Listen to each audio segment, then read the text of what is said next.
Huwag mag-imbot. Ano sa'yo, ma? Huwag mag-imbot. Huwag mag-imbot. Okay. Hindi ko masyadong narinig. Do not be covetous ang ibig sabihin na huwag mag-imbot. Alam nyo, kapag kontento na kayo sa buhay, hindi kayo mag-iimbot. Bakit? Sabi ng Diyos the Lord is my shepherd, I shall not want. Kontento ka na sa buhay, natagpuan mo yung natagpuan mo. Kasi nung araw, lahat tayo, suwail tayo eh. Anak tayo ng demonyo nung araw. At may kulang sa atin. Hindi tayo masaya talaga.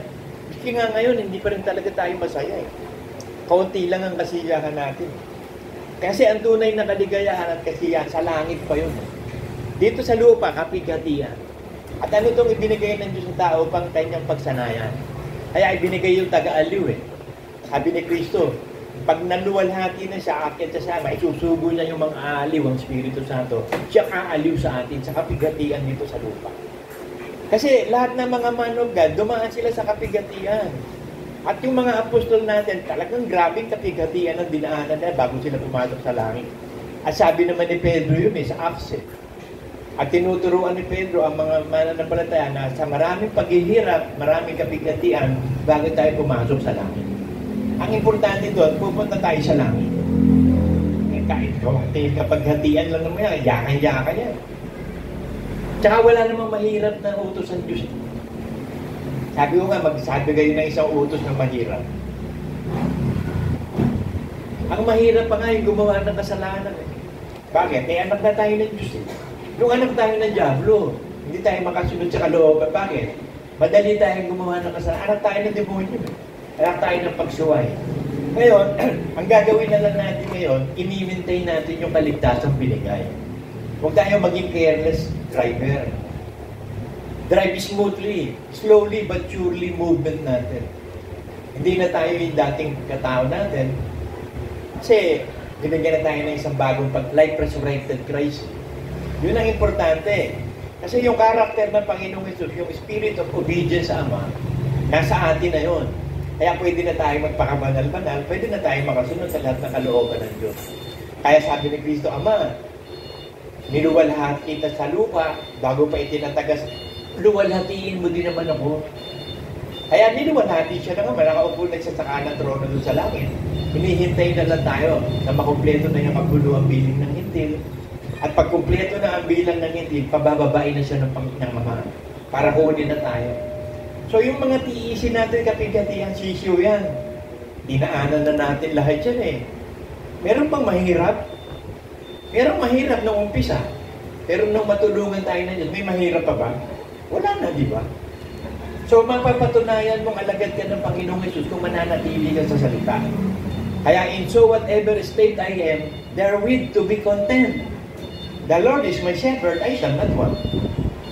Yun yung do not be covetous. Huwag kang mag-input ng pera na salapi. Magkasya ka na sa iyong tinatakilig. Sapagkat sa anumang paraan, hindi kita pababayaan, hindi pagkukulangin man. Ang nagsalita nito, ang Diyos na hindi pwede magsinungaling. So na-experience naman natin, di ba? Sino sa inyo nasasalat? Wala naman na. Sino sa inyo walang makain? Problema nyo nga yung sobrang kakainin, kung paano uubusin eh. Samantalang yung mga tao sa paligid natin, maaawa ka. Talaga natutulog sa kalye. Pag may dumating na ng basura, magkakalkal na. Tapos hahanap na sila ng mga plastic, karton na pwedeng ibenta para makakain lang sila ng almusal o tanghalian. Samantalang tayo, umiiwas pa tayo sa pagkain eh, di ba? Kasi mas mabuti yung hindi masyadong nakakakain. Kasi yung masyadong nakakakain, masyadong pagod na pagod yung internal organ natin. Pag hindi ka nakakakain, nagpapahinga sila. Mula nung sanggol tayo, hanggang sa panahon ito, hindi pa nagpapahinga yung immune system natin. Yung ating mga internal organs. Kaya ang prayer ko lagi, Panginoon, nasa order. Mag-function ng internal organs namin sa order. Tamang pagpafunction. At yung immune system namin palakasin mo. Kasi habang nagtatagal-tagal, tumatanda ka, pahina ng pahina yan. It's natural. Kasi tumatanda ka eh. Kahit naman anong bagay eh. Tingnan mo yung puno, pag tumatanda, di ba, natatanggal na nga yung balat niya sa trunk niya. Tapos natutuyo na rin lahat ng mga dahon, yung mga sanga. Tapos unting-unting mamamatay siya. So, ganun din ang tao. Ang kagandahan sa atin, naihanda na tayo. Naibig na tayo ng Diyos. Kasi sabi ng Diyos, una niya tayong pinibig, kaya tayo pwede na umibig. At kaya tayo inibig ng Diyos, nakita niya tayo yung mga anak niya. Kaya nung minagaling na niya yung panahon, tinawag na tayo. Yun na yung takdang araw. Nung maging Kristiyano ka, yung takdang panahon inilagay na ng Ama sa iyo. Para maging Kristiyano ka na, at habang tumatagal ang buhay, kailangan manatili kang in obedience to God. Kasi kung ano yung ginawa mo, aanihin mo. Kung saganang pagsunod mo, saganang pagpapala, bibigay sa iyo. So ayon sa sukat ng pananampalataya yung sinukat mo, doon ka susukatin.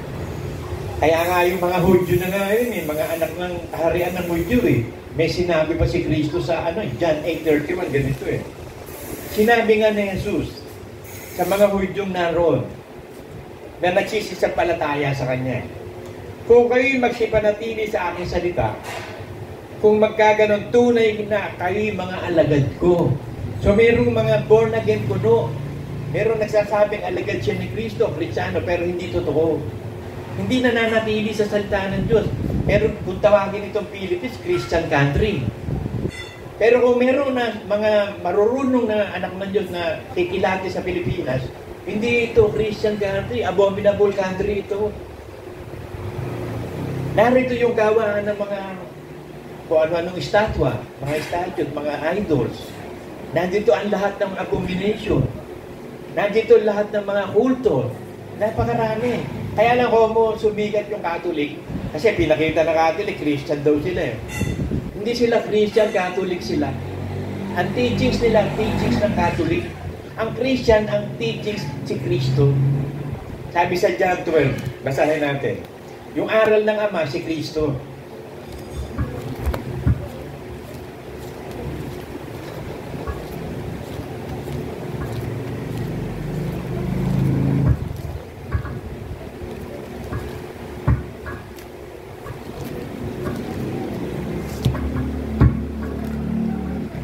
John 12:48-50. Ang nagtatakwil sa akin at hindi tumatanggap ng aking pananalita ay mayroong isang hahatol sa kanya, salitang aking sinalita, siyang hahatol sa kanya sa huling araw. Sapagkat ako hindi nagsasalita ng mula sa aking sarili. Parang Holy Spirit. Sabi ng Holy, ang sinasabi ko, yung narinig ko. Si Jesus Christ, diba? Hindi ako nagsasalita sa aking sarili. Yung narinig niya sa Ama.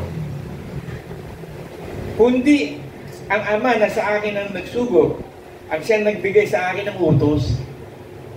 Kung ano ang dapat kong sabihin at kung ano ang dapat kong salitain. So yung utos na binibigay ng Panginoong Hesus, galing sa Ama yun. Ngayon, ginanap ni Jesus, kaya kung tawagin siya ng Ama, aking kinalulugdungan na bakit? Absolute and full of obedience siya. Ang pagsunod ni Kristo hanggang sa krus, hanggang kamatayan, full of obedience, absolute obedience. Yun din ang gusto ng Diyos sa atin. Kasi magiging katulad tayo ng Panginoong Hesus, anak din tayo ng Diyos Anak ng Diyos ang Panginoong Hesus, tayo mga anak ng Diyos. So yung absolute na pagsunod ni Kristo, yun din ang gagawin natin absolute. Hindi naman talaga tayo Diyos na naging tao Si Kristo ang Diyos na naging tao, kaya nakaya niya walang kasalanan. Tayo, ang ginawa na lang ng Diyos sa atin, binigay yung Espiritu Santo para gumawa. Pero minsan, nagkukulang tayo dahil hindi tayo nakakakilos ayon sa Espiritu, sa laman. So inunawa ng Diyos yun. Ibinilang pa rin tayo anak at pinagpala, hindi niya ibinilang ang kasalanan sa atin. Kaya anak pa rin tayo ng Diyos. Kasi yung suwail na espiritu natin, pinalitan na yun Renewed spirit na. Bagong espiritu na ibinigay sa atin. Kasi yung mga suwail na espiritu, hanggang ngayon nandun sa ilalim ng earth, sa Hades sila nandun. Itatapon ng Hades sa impyerno, sa dagat-dagatan. Ngayon tayo mga matuwid na espiritu na justified, nandun na sa langit. Ang ating espiritu kasama nakaupo ni Kristo. Pinaupo na tayo kasama ni Kristo, ang ating espiritu pa lang. Ngayon, para makaupo talaga tayo doon na kasama natin ang Diyos doon, dadaan muna sa pagpapabanal ng kaluluwa. Yung katawan, no problem, papalitan lang yun Pag hindi na banal ng kaluluwa, hindi papalitan yung katawan ng glorify. Yan pa rin yung katawan mo uuudin. So, mga unbelievers yun. Tayo hindi. Ligtas na tayo. At ang kaligtasan yan is by hope. So, yung hope na yun, dapat hindi mawawala sa atin yun. Yung pananampalataya at pag-ibig ang pinakamahalaga. Kasi, checkin mo sarili mo, i-grade mo sarili, nasa level ka na, from 1 to 10. Dapat nasa level 9 na tayo. Kasi hindi naman tayo pwedeng maging 10 eh. Si Jesus Christ yung 10 eh. Kaya when the perfect is come, we shall be 10. So dapat nasa 9 na tayo ngayon. At yung 9 na yun, yun yung araw-araw na pagpapabanal. Araw-araw na pagsunod sa Panginoong Jesus sa lahat ng utos niya. Kasi yun ang buhay na walang hanggan, yung utos ng Ama. Basahin natin. At nalalaman ko na ang kanyang mga utos ay ang buhay na walang hanggan. Ang mga bagay niya na sinasalita ko ay ayon sa sinabi sa akin Ama. Gayon ko sinasalita. Ganon ka-submissive ang Panginoong Jesus. Kung paano sinasalita ng Ama at kung ano sinasalita ng Ama, yun ang ginagawa niya. So ganon din tayo, nilikha tayo para kay Kristo. Ephesians 2:10.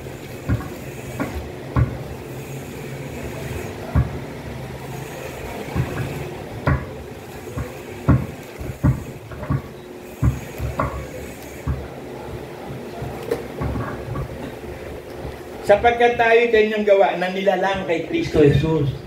So ang pagkakaliga sa atin ng Diyos para kay Kristo Jesus, maging katulad tayo ng Panginoong Jesus. Nagawa ni Pablo yan. Sabi ni Pablo, imitate me, I have imitate Christ. So i-imitate natin, gagayahin natin ng Panginoon, maging katulad tayo ng Panginoong Jesus. Bagamat hindi natin maabot na talagang katulad niya tayo, nandun yung pagnanasa natin. Inuunawa ng Diyos yun. When the perfect is come, we shall be perfect. So, yung number 9, magiging 10. Eh kung sa number 1 ka, hindi ka pwede maging 10. Hindi mo naman pwede dagdagan na 0 yung 1. Kailangan stages yan eh. Process ng ang regeneration process yan eh. Kung paano din tayo lumaki ng ganito, process yan. Dumaka ka sa fetus. Naging 1-year-old ka, 5 years, hanggang sa dumating na tayo dito sa panahong ito. Ganon din ang pagiging born again. Kasi yung unang kapanganakan natin, ang ama natin si Adan eh. Laman yun eh. Hindi naman makakapasok ang laman at dugo sa kaharian ng langit. So you must be born again, born of the Father na. Born of the Spirit of the Father. Kaya ipinanganak din tayo ng ama, ang ama ng mga Espiritu. Kasi ang ama, gusto niya multiplication eh. Gusto niyang i-multiply ang sarili niya. At ang una niyang ginawa, ipinanganak niya Panginoong Jesus. Bago ipinanganak tayo. So, nag-multiply na tayo. Kaya doon pa man, meron na siyang bahay sa third heaven, yung New Jerusalem eh. Pupunuin niya yun ng mga anak niya. Eksakto tayo lahat doon. Kasi God is an exact God. God is a perfect God. Kaya nung tawagin tayo ng Diyos, minagaling niya. Namanampalataya tayo, sinangkapan na tayo. Binigay ang Espiritu Santo, at ang Espiritu Santo, sinangkapan tayo ng lahat ng kaloob para magtumibay. At ang isang gift of the Spirit na ibinigay sa atin, yung gift of tongues. Yun ang magpapatibay sa ating pananampalataya. Yun ang nire-reject ngayon ng mga Kristiyanong kuno. Nasasabihin, Philippines is a Christian country? No way. Abominable country ang Philippines, hindi Christian. Meron dito Kristiyano nga tunay. Yun ang tinalaga ng Ama. Ngayon, pero yung sabihin mo, Philippines is a Christian country, the only Christian country in the Asia? No. Believing in Jesus Christ pero hindi Christian. They only believe, katulad ng demonyo. Ang demonyo, sumasampalataya, nanginginig pa nga eh. Yung iba, hindi pa nanginginig eh. Eh, yung mga demonyo, sumasampalataya na nanginginig. Eh, kaso hindi na sila pwedeng patawarin eh. Isang beses lang sila, tapos na. Kasi ano sila, spiritual being. Alam nila ang Diyos, kilala nila ang Diyos. Kasama na nga nila ang Diyos eh. Bakit pinili pa nilang malaglag? Bakit pinili pa umalis sa langit? Ayaw nila ng langit, gusto nila impyerno. Nagsawa si Lucifer sa pagiging banal. Hindi na siya magpapakabanal, naging Satan siya ngayon. So kalaban na Diyos, di gagawa ngayon ng dagat-dagatang apoy para kay Satan at sa mga anghel niya.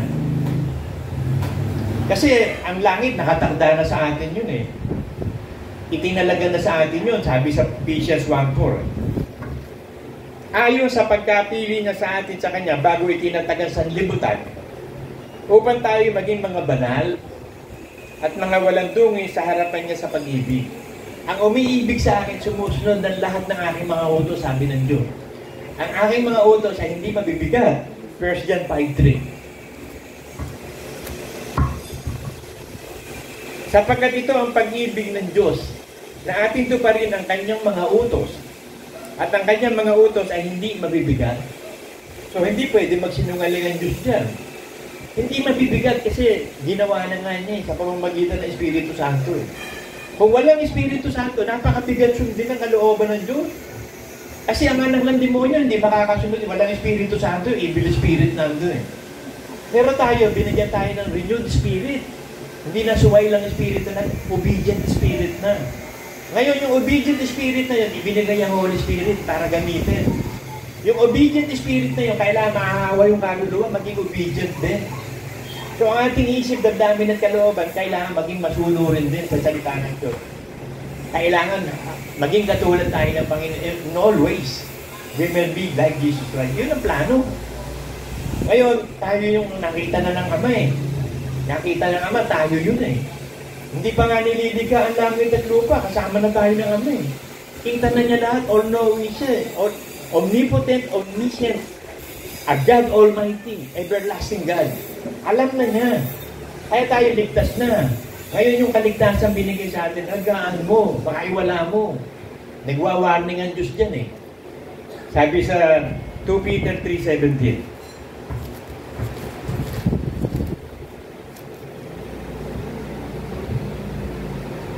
kaya nga mga minamahal ko, nalalaman nyo na ng una ang bagay nito ay magsipag-ingat kayo. Kasi yung kaligtasan binigay, ligtas na tayo eh. Saved by hope lang yun eh. So magiging okay lang yun kapag nakaharap na, pag nahatulan na. Eh wala pa yung last judgment eh. Kasi sa last judgment, hahatulan na pupunta sa impyerno. Eh tayo, hindi naman tayo pa hahatol eh. Pati sa mga anghel eh. Pero hihintayin natin yung last day na yun. Nalalaman na ninyo ng una pang bagay na ito yung magsipag-ingat nga kayo. Baka kung maligo kayo sa pamamagitan ng kamalian ng masasama, ay mahulog kayo sa inyong sariling katiyagaan. Baka mawalan ka na ng tiyaga. Kaya ibinigay sa atin yung takot ng Diyos, spirit ng fear of God. Ibinigay sa atin ng Diyos ang spirit of obedience para siguradong mailigtas tayo. Kasi alam ng Diyos nga, galing tayo sa Alikabok eh. Inuunawa niya tayo. Hindi ka naman pwede mag-reason, Lord, galing ako sa Alikabok, kaya ganito. Hindi, ay may Holy Spirit sa iyo. Kahit galing ka sa Alikabok, may Holy Spirit. Ang gagawin mo lang, sumampalataya. Ako na gagawa. Believe. Just believe. Don't fear, just believe. Maniwala lang tayo, sumampalataya tayo sa Ama, sa Anak at sa Espiritu Santo. Siya na gagawa. Siya na ang bahala. Yung lahat ng gagawin natin, ginawa na niya eh. Isaiah 26:12.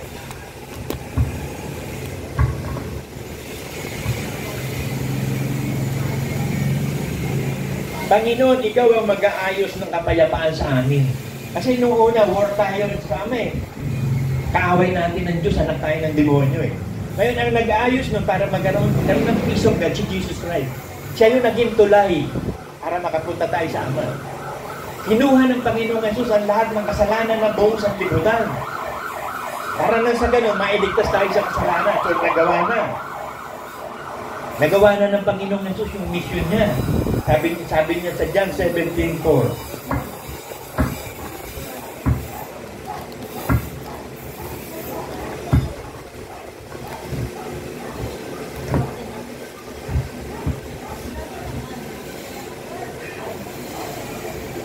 Umpisahan natin sa 1. Ang mga bagay na ito ay sinasalita ni Jesus. At sa pagtingala ng kanyang mga mata sa langit, sinabi niya, Ama, dumating na ang oras, luwalhatiin mo ako, ang iyong anak, upang ikaw ay luwalhatiin naman ang anak.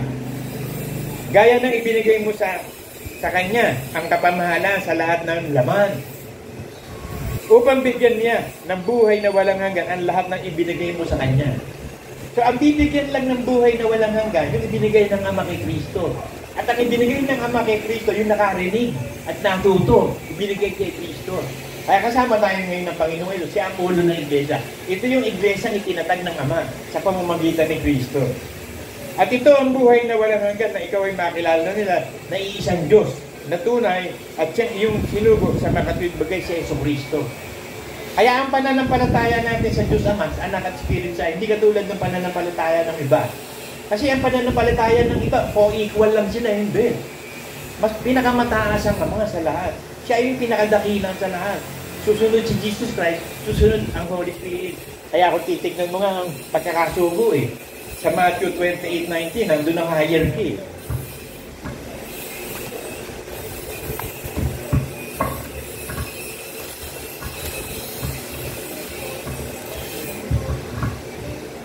Dahil dito, magsiyaon nga kayo at gawin yung mga alagad, ang lahat ng bansa, na sila inyong bautismuhan sa pangalan ng Ama. So ito pinakamataas, yung Ama. Pangalan ng Ama at ng Anak, pangalawa ang Anak. At ang Espiritu Santo. Na ituro nyo sa kanila na ganun lang ganapin ang lahat ng mga bagay na inuutos ko sa inyo. At narito ako'y sumasa inyo palagi hanggang sa katapusan ng sanlibutan. To the end of this world. Kasi malapit na mag-end itong mundong ito, papalitan na ito bababaan na yung New Jerusalem eh. So itong mundong ito, mawawala na, susunugin ito. Lahat ng buong galaxies, buong universe, susunugin lahat at papalitan ng bago yan. Ang gusto ng Diyos, puro bago. Kaya nga, binorn again tayo eh. Gusto niya bago eh. Kasi hindi pwedeng ilagay yung lumang lalagyan sa bagong lalagyan. Yung New Jerusalem, kailangan bigyan lang ng new life. Resurrected life in Christ. Walang papasok doon na masama o abominable. Ang papasok lang doon, lahat lang ng anak ng Diyos. Kaya dito pala sa lupa, tinitipon na niya ang mga anak niya. Ngayon dito sa lupa, kapigatian sabi. Pero magala kayo na daig ko sanlibutan, sabi ni Kristo. Magala kayo na daig ko sanlibutan. At yun ay ang pananampalataya. Then 16:33. Ang mga bagay na hindi sinasalita ko sa inyo upang kayo'y magkaroon sa akin ng kapayapaan. Sa sanlibutan, mayroon kayong kapigatian. So hindi pwedeng walang kapigatian kasi si Kristo nga dito sa sanlibutan, puro kapigatian eh. Bago siya niluwalhati. Ganun din tayo, sabi ni Pedro, dadaan muna tayo sa maraming pagsubok, maraming tiis bago tayo pumasok sa langit. So understandable na yun. Accept it. The Lord is saying, my shepherd, I shall not want. Sana maghanap pa ng iba, tapos na paghahanap. Kumpleto na tayo. Kumpleto na tayo. 1 Corinthians 13.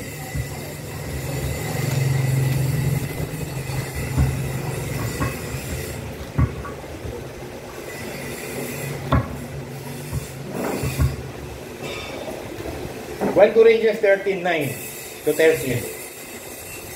Sapagkat nakakakilala tayo ng bahagya, nakakahula tayo ng bahagya, dadagpat kung dumating na ang sakdal, when the perfect has come, ang bahagya ay matatapos na. So yung kunting power natin, ang gift of tongues, konting kaalam, konti pa lang ang kaalaman natin sa Diyos. Kalooban ng Diyos, ang lahat ay mangaling at makaalam ng katotohanan. So ang nalalaman pa lang natin dito sa lupa, ang paraan ng kaligtasan. The rest, ituturo na sa atin sa langit yun. Kasi hindi na tayo magtatanong, sabi ng Bible. Pagdating sa langit, hindi na tayo magtatanong. Malalaman na natin, magiging katulad na tayo ng Diyos. Yung sinabi ng 7 bulog, malalaman natin yun. Kung ano yung plano, yung opamine, yung mga anghel na isa mata, isa lang, na purong mata, may mga wings, makikita natin. Ang itsura ng Ama, makikita natin. At lahat ng karunungan ng Diyos, malalaman na natin. When the perfect has come, yung lahat ng maliligtas, makakaalam ng katotohanan. At ang may malinis na puso, makakakita sa Diyos. Kaya nga, kawawa yung mga taong hindi pupunta sa langit, hindi nila nakita ang Diyos eh. Eh, wala silang malinis na puso eh. Mapalad ang may malinis na puso sapagkat makikita nila ang Diyos. Eh, di pag hindi malinis ang puso, hindi makikita. Kasi nasa dagat-dagatang apoy sila eh. Nasa labas sila ng New Jerusalem, paano nila makikita? Eh, nakaupo doon ng Ama at ang Panginoong Jesus. Nandun sila sa dagat-dagatang apoy. Hindi naman sila pwedeng makapasok. Hindi makakapasok doon. Di ba nandun yung pinakita ng rich man, tsaka ni Lazarus? Sabi niya, mayroong bangin na namamagitan sa langit. At sa dagat-dagatang apoy, hindi pwedeng, yung nandiyan, hindi naman pwedeng makapunta rito. Yung nandito, hindi pwedeng pumunta dyan. Pero tayo pwedeng pumunta. Ba't na naman tayo pupunta sa dagat-dagatang apoy? Mag-chismis? Huwag na, ayos na yun. Kasi forever and ever. Ang tour guide natin, si Kristo. Eh, pag gumawa ng bagong langit, hindi natin alam, ilang langit ba gagawin? Mga bagong langit eh. Lupa, isa lang ang lupa eh. Yung pagbabaksakan ng New Jerusalem. Hindi natin alam yung earth na yun ba, bilog pa o flat. Kasi pinaglalabanan pa yan ng mga kritiko eh. Sinasabi ng iba, ang earth daw flat. Sinasabi ng iba, sa Bible, bilog, hindi naman flat eh. And the circle of the earth, sabi sa Isaiah 22:4, ang earth bilog, hindi lapat. Pero pag gumawa na ng bagong langit, wala nang time eh. Pwede nang hindi pa ikutin eh, pwede nang lapad. Pero hindi natin alam yan. Hindi pumasok sa puso ng tao, sa isip na narin ang mga inihanda ng Diyos sa mga umiibig sa. So all is surprise. Pagdating sa langit, malalaman na natin lahat ng bagay. Pero ang daming surprises. Binin mo, hirap na hirap tayo dito sa lupa. Katitiyan ka, katitiis, magpakabanal-banal. Tiyaga tayo na tiyaga. So yung ibibigay ng Diyos sa ating gantimpala, walang kahulilip na kaligayahan yan. Napakatinding ecstasy ibibigay sa atin. Kaya ang hinihingi lang ng Diyos sa atin, mga kapatid, magpakabanal-banal. Magsanay sa kabanalan. Ang pagsasanay sa kabanalan, laging sumusunod sa utos ni Kristo. Pagkat yun ang kalooban ng Ama eh. Yun ang buhay na walang hanggan. Ang makilala ka at ang iyong anak na si Yesu Kristo. Kaya ang pamumuhay natin, nagiging banal na. Bakit? Binigay na yung Holy Spirit. Ang gagawin mo na submit. Full submission to the Holy Spirit. Do not grieve the Holy Spirit of the Lord. At para hindi mag-grieve yan, sundin mo yung utos ni Kristo. Malalaman mo naman eh. Kapag narinig ka sa utos, alam mo kung ano utos, hindi naman mabibigat, kaya-kaya sundin eh. Ginawa na ng Ama eh. Yung gagawin natin, ginawa na niya yan. So, nakumpleto na ang gawa ng pagliligtas ng Panginoong Yesus. Hindi na siya bababa para sa kasalanan. Bababa siya para sa kaligtasan natin na makasalanan, na pinatawad ng kasalanan, mga kapatid. Amen.